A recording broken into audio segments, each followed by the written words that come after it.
গরমকালে সকলের বাড়িতেই প্রায় এই কাঁচা আমের টক ডালটা তৈরি হয়। এটা খুব কম সময়ের মধ্যে হয় আর খেতে ভীষণ সুস্বাদু হয়। আর সারা বছরে যখন খাই আর না খাই, কিন্তু গরমকালে যখন আম ওঠে তখন আমরা প্রত্যেকেই এই টক ডালটা বানাই। নমস্কার বন্ধুরা, ওয়েলকাম টু মাই জিমাস কিচেন। এখানে আমি একটা বাটি নিলাম, তাতে হাফ কাপের একটু বেশি, হাফ কাপের থেকে একটু বেশি, 1 কাপের থেকে একটু কম মুসুর ডাল নিয়েছি। সেটাকে ভালো করে জল দিয়ে চটকে চটকে যতক্ষণ না দেখবেন জলটা একদম ক্লিন হয়ে যাচ্ছে ততক্ষণ ভালো করে ধুতে হবে। ডালের গায়ে সমস্ত নোংরা লেগে থাকে, সেটা খুব ভালো করে চটকে চটকে জলটা ধুয়ে ফেলে দিতে হবে। দেখুন আমি 3-4 বার ধোয়ার পর জলটা একদম ক্লিন। আর আমি একটা এরকম সাইজের গোটা আম নিয়েছি। এবার যে ডালটা ধুয়ে রেখেছিলাম এটা আমি প্রেসারের মধ্যে দিয়ে দেবো। সমস্ত ডালটা ধুয়ে পরিমাণ মতো জল দিয়ে দেবো প্রেসারেতে।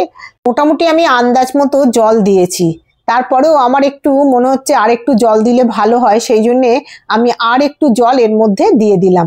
আপনারা সেটা একটু দেখে নিয়ে করবেন। ডাল তো আমরা সকলেই রান্না করি প্রেসারেতে।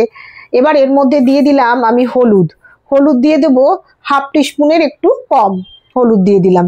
আর দিয়ে দিলাম পরিমাণ মতো নুন দিয়ে এবারেতে প্রেসারটা আমি আমগুলো ঢেলে দেবো, দিয়ে প্রেসারটা বন্ধ করে দেবো। সমস্ত আমি কিন্তু একটা গোটা আম পুরোই দিচ্ছি। আমটা একটুখানি পাক ধরে গেছে, হালকা হলুদ এসে গেছে।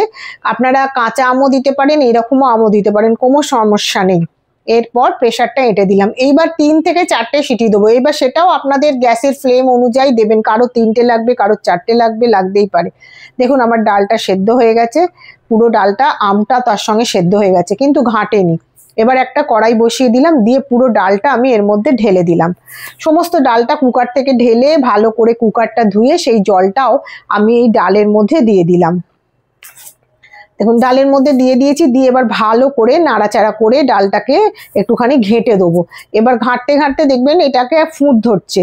ফুট যখন ধরতে থাকবে ভালো করে হাতায় করে এবার এটাকে আমগুলো যেহেতু আছে ওর মধ্যে গলে গেছে, আমগুলো মানে সেদ্ধ হয়ে গেছে, কিন্তু তাও একটুখানি হাতায় চামচে করে একটু চিপে চিপে দিলে না আমের মধ্যে যেই ফ্লেভারটা, যেই রসটা থাকে সেটা একটুখানি ওর মধ্যে মিশে যাবে। নাহলে আমগুলো গোটা গোটা থাকলে অতটা আমের টেস্ট আসবে না ডালেতে। তাই জন্যে আমি ভালো করে হাতা চামচ দিয়ে ঘেঁটে দিলাম। এরপর আমি দিয়ে দিলাম 2 টেবিল স্পুন মতো চিনি। আমটা ভীষণই টক ছিল, আপনাদের দেওয়ার দরকার নেই, সেটা বুঝে দেবেন টক মিষ্টি যদি খেতে চান। আমি একটু টক মিষ্টি খাই, সেই জন্যে আমি চিনি দিয়েছি।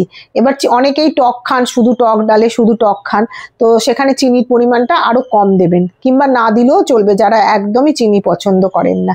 কিন্তু টক মিষ্টি আম ডালটা খেতে সত্যিই খুব ভালো লাগে, একটু চিনি না হলে একদম ভালো লাগে না। দেখুন কথা বলতে বলতে আমি চিনিটা ভালো করে আমের সঙ্গে ঘেঁটে ঘেঁটে মিশিয়ে দিলাম ডালেতে। এইবার একটা ছোট্ট একটা প্যান নিয়ে নিয়েছি, নিয়ে এর মধ্যে আমি দিয়ে দেবো 1 টেবিল স্পুন মতো সর্ষের তেল। সর্ষের তেল দিয়েই আমি এটা করব। 1 টেবিল স্পুন সর্ষের তেল নিয়ে নিলাম। আর 2টো শুকনো লঙ্কা, সেটাকে আমি 2 টুকরো করে টুকরো করে আমি এর মধ্যে 2 টুকরো করে 4 টুকরো এর মধ্যে দিয়ে দেবো। তেলটা আমার গরম হতে থাক।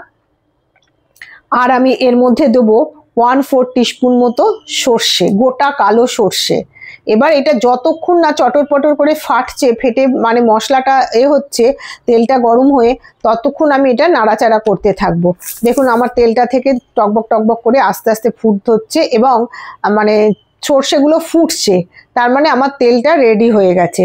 আরও কিছুক্ষণ গ্যাসের ফ্লেমটা কিন্তু আমি কমই রেখেছি, আরও কিছুক্ষণ নাড়াচাড়া করছি। দেখুন যতক্ষণ একটুখানি কালচে কালচে টাইপ এসে যাচ্ছে, পুড়ে যেন না যায়, একটু লালচে কালচে মতো থাকবে, তাহলে জানবেন ফোড়নটা রেডি হয়ে গেছে। পুড়ে গেলে কিন্তু তেতো তেতো লাগবে। এবার আমি এর মধ্যে দিয়ে দেবো 1/2 টিস্পুন মতো কাশ্মীরি লঙ্কা। এটা আপনারা পুরোটাই স্কিপ করতে পারেন, শুধু আমি দিই দেখার স্বার্থে যে এইটা একটু দেখতে ভালো লাগে সেই জন্যে, আর এর কোনো ফাংশন নেই। এবার আমি দিয়ে দিলাম তরকা ডালের মধ্যে, দিয়ে হাতার মধ্যে একটুখানি ডাল তুলে, সেইটা কোনো কিছু নষ্ট করা যাবে না, সেটা দিয়েও ছড়িয়ে দিলাম। দিয়ে এবার আমি ভালো করে একটুখানি এই তরকাটা মিশিয়ে দেবো। ব্যাস, খুব সিম্পল, খুব কম টাইমে হয়ে যায় আর অত্যাধিক সুন্দর খেতে হয়। গরমকালে তো প্রতিদিনই আমি এটা বানাই। দেখুন আমার রেডি হয়ে গেছে টক ডাল।